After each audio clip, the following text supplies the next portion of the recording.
Good morning. Today is Tuesday, February 13th. I'm Corva Coleman from NPR News, and here are today's top stories. The Senate has passed a foreign aid package that offers financial support to Israel, Ukraine, and some Pacific nations. The vote was 70-29.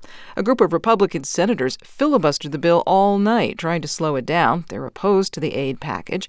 Even though it has passed the Senate this morning, House Republicans have warned they are likely to torpedo the foreign aid bill. Voters in some New York City suburbs are heading to the polls today. They're deciding who should replace expelled Congressman George Santos. From member station WSHU, Desiree Diorio has more. The tight race is a toss-up between Republican Mazi Pilip and Democrat Tom Suozzi in the district just east of New York City. Suozzi is running for his old job. He represented the district for 6 years as a moderate Democrat. Pilip started her political career just a few years ago when she was elected to the local legislature. The seat is open because the House voted last year to expel George Santos over ethical and campaign finance violations.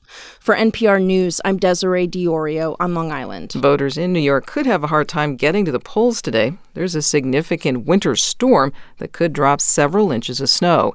The storm warnings range from West Virginia to Massachusetts. President Biden says the U.S. is continuing to discuss a potential deal between Israel and Hamas. This could lead to a 6-week pause in fighting in Gaza. Biden says the discussions also include proposed increased aid to Palestinian civilians and the release of hostages held by Hamas. The key element of the deals are on the table. There are gaps that remain, but I've encouraged Israeli leaders to keep working to achieve the deal. The United States will do everything possible to make it happen. Biden spoke during a White House visit by Jordan's King Abdullah. Biden also emphasized that Israel should not proceed with a military operation in the southern city of Rafah without a, quote, credible plan to protect Palestinian civilians. More than 1 million Palestinians are crammed into Rafah for safety against Israeli strikes. The United Kingdom is imposing sanctions against 4 Israeli settlers in the occupied West Bank. That follows a similar move by the United States.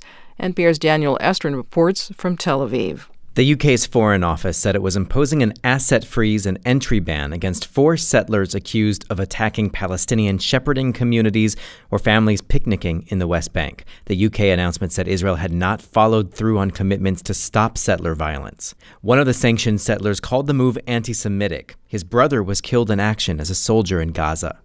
Just last week, the U.S. imposed similar sanctions against 4 Israeli settlers, including one the U.K. has now sanctioned. Some saw their Israeli bank accounts closed as a result. Daniel Estrin, NPR News, Tel Aviv. This is NPR.